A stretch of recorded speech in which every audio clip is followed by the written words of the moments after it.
From JBS Studios in Greater New York, this is the JBS News Update with Teisha Bader. Hi, this is Micah Halpern, sitting in for Teisha Bader, and here is the JBS News Update for Tuesday, August 17th, 2021. Israel has recalled their top diplomat in Poland as a result of a newly passed law which sets a 30-year limit on the ability to reclaim property. The law, in essence, prevents any Jewish claim to property stolen from Jewish victims of the Holocaust. There is no doubt that this law is anti-Jewish. It nullifies any chance of families or of victims themselves from getting any satisfaction on claims they make for their stolen property. Many of these claims have been dragged through the Polish court system for decades. They've all been nullified. Prime Minister Naftali Bennett is outraged. The Israeli Prime Minister described this new Polish law as, and I'm quoting, a shameful decision and disgraceful contempt for the memory of the Holocaust. Poland has chosen to continue harming those who have lost everything, unquote. Israel's Foreign Minister, Yair Lapid, instructed Israel's top diplomat in Warsaw, the charge d'affaires, to return home immediately for an indefinite period. And the new Israeli ambassador to Poland, who was scheduled to leave for Warsaw, will remain in Israel. Upon hearing the passage of the law, Lapid said, quote, Poland today approved, not for the first time, an immoral anti-Semitic law, unquote.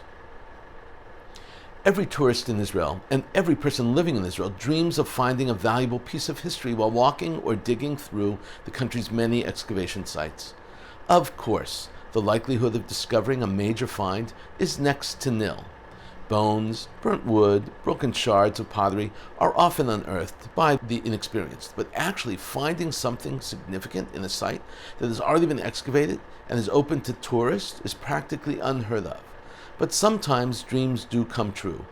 The Yitzhaki family was playing a game in the excavated mikveh in Karazim, the national park in Israel, when one of the girls spotted a coin on the ground. As everyone is instructed to do, she handed the coin over to the park staff. The coin she found was bronze, and it was 1,500 years old. According to Dekel Segev, director of the Karazim National Park, this ancient coin is estimated to date to the Talmudic period between the 4th and 5th centuries, which is, he explained, the peak period of Jewish village inhabitants in Chorazin. Chorazim, which is mentioned in the Christian Bible, is located in the Galilee between Safed, Tzfat, and Tiberias. It is home to several impressive remains. In addition to the mikveh, there's a beautiful synagogue, both constructed with stunning pillars. The coin is now a national treasure, and it would have been illegal to keep it.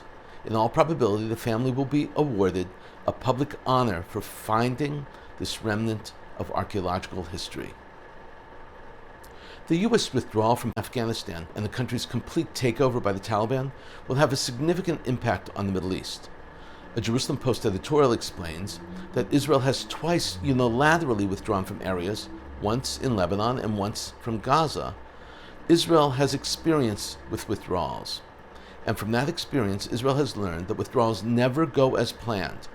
The Jerusalem Post editorial says, and I'm quoting, Israel has twice carried out unilateral military withdrawals from territory it controlled, first from Lebanon in 2000 and then from the Gaza Strip in 2005. In both cases, the results were not what Israel had hoped for. The pullbacks created a vacuum which was filled by terrorist organizations, Hezbollah on Israel's northern border and Hamas on the southern border. Today, these terrorist groups operate what are in effect armies. The editorial concludes with a quote from one of my friends, a retired and very thoughtful Israeli diplomat. Quote, as former Israeli diplomat Arthur Lenk tweeted this week, the USA is our closest ally. They have been there for Israel time and again over the years. But the horrific events in Afghanistan must be a hard, scary lesson about changing interests and cold, hard calculations. Dangerously, in 2021, self-reliance is more important than ever.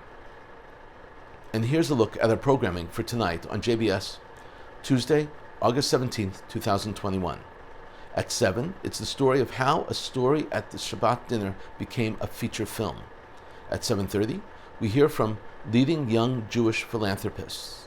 At 8, filmmaker and author Tiffany Slain discusses her book, 24/6, The Power of Unplugging One Day a Week, in which she advocates for a tech Shabbat, where a break from screens for an entire day can lead to rest, renewal, and spiritual uplift.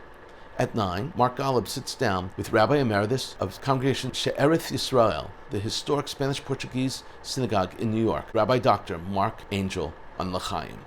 And at 10, it's a look at spiritual seeking in contemporary world. This is Micha Halpern. Have a very nice evening.